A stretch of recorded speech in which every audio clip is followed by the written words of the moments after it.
It feels like Powkiddy are building handhelds quicker than they can release them, and as mentioned in many of our Powkiddy reviews, they have a tendency to rush their products into production before taking customers' comments into consideration. The only anomaly that really surprised me was in fact the Max 2, which they released in November, but I guess you could call that luck?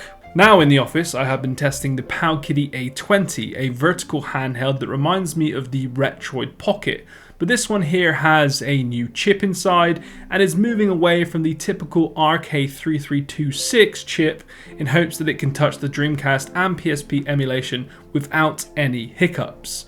So let's see if they've packaged that power alongside decent build quality.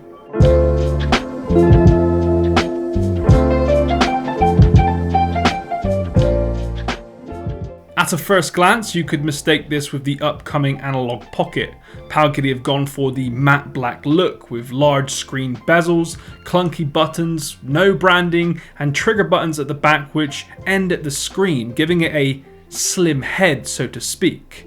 This design has grown in popularity since the RG351V, and I'll admit, it's a much more comfortable design compared to the older vertical handhelds like the Gameboy DMG and Gameboy Color, but in Powkiddy fashion, it feels terrible. The only decent feature on the entire body of the handheld, in my opinion, is the screen, and even that isn't perfect. The screen is a 3.5-inch IPS display with a resolution of 640 by 480, making it perfect for Dreamcast games and older consoles. It has some pretty good viewing angles too, and the colours are nicely saturated, but at times I did wish that the screen could be a little bit brighter. I'm also not a fan of the large bezels. These make the handheld look old and outdated. Moving down to the base of the Powkiddy A20, you'll find a wide range of buttons. It's one of the few handhelds out there that have dived into 6-face buttons, and I personally love that. It's about time that a handheld out there took N64 gameplay seriously, and with that they have decided to add all 6 buttons to the device. The action buttons themselves are very close to the contacts, requiring very little force to press them, and when you do, you get this soft click sound, which in my opinion just doesn't feel right, and that's because they haven't added a rubber membrane underneath.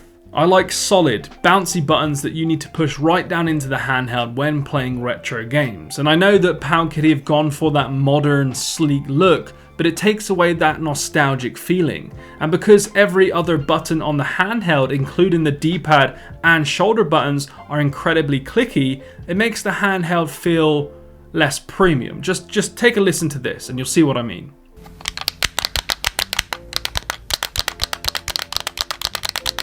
It sounds like I've broken every bone in my body.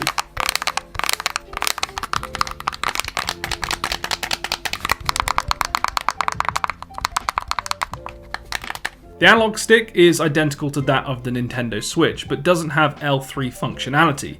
And the D-pad, my god, it is awful. Again, it's super sensitive, and when pressing, you're not entirely sure where you're pressing it. There's little to no movement, meaning at times I found myself just a little confused when playing fighting games. The D-pad quite literally feels like a brick. And the smaller buttons are fine, nicely located and do their job, but the speaker is located in quite literally the worst place possible. If you're like me, you like to rest your vertical handhelds on your pinky, and for me the speaker sits bang on my pinky, distorting the sound of an already awful sounding speaker.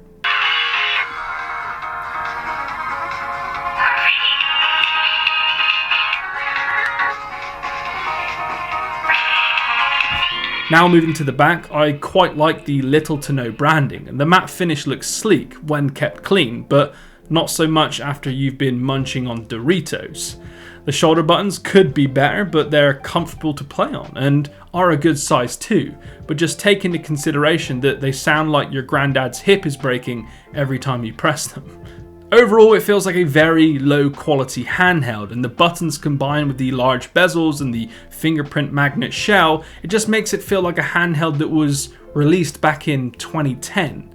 But the selling point of the Powkiddy A20 isn't the way it looks, but it's about what's on the inside. So let's take a look at the specs. It basically has a 1.9 GHz S905D3 quad-core processor, a Mali G31 GPU, 2 GB of RAM, a 3.5-inch display, 3000 mAh battery, and Wi-Fi and Bluetooth connectivity.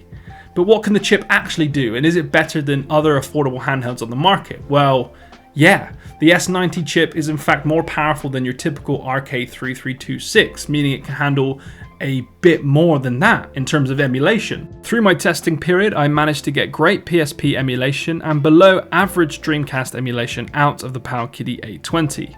That in itself is an awesome feat, and Powkiddy should be proud that they're using this chip at a $110 price tag, but without Dreamcast emulation, this is going to be a hard one to sell. But let me show you around. So as soon as you boot it up, you'll notice it's running on a pre-built Android OS, which looks like something straight out of a terrible 90s toy.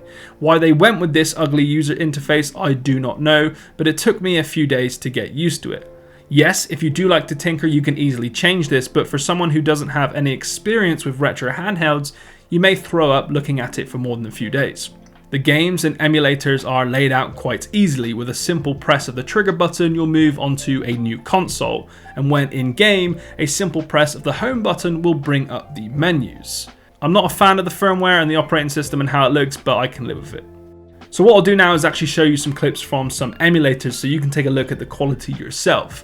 I can only apologize for the awful audio quality. It's the Powkiddy, not me.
So there you have it, a little look at the gaming experience on the Powkiddy A20. It's impressed me. I didn't think we'd be getting such good PSP emulation out of a $100 handheld this early. I honestly thought I'd be seeing this in 2022. Even N64 games played really well on here, and because of the 6 face buttons already being mapped for me, I could play N64 games straight out of the box with no messing around with settings, which in itself is pretty good to recommend for someone new. However, the emulation is all the Powkiddy A20 has going for it. Everything else about the handheld is below average. Even the battery life comes in at just shy of 4 hours. The firmware, although it looks terrible, can be changed if you're into that kind of thing. So my bad points are focused on the externals, the things that unfortunately cannot be changed with tinkering. It's a very clunky, clicky, cheap-feeling handheld that when used just becomes an absolute fingerprint magnet. If you're looking for a cheap handheld to run PSP games and you're not bothered about build quality or design, then this could be for you. But because of the current retro handheld market and how fast it's moving, there's a wide number of handhelds just around the corner that will be far better than this overall. So it simply comes down to how patient you want to be and if you're big into your vertical handhelds. But for me, this is one I advise skipping on.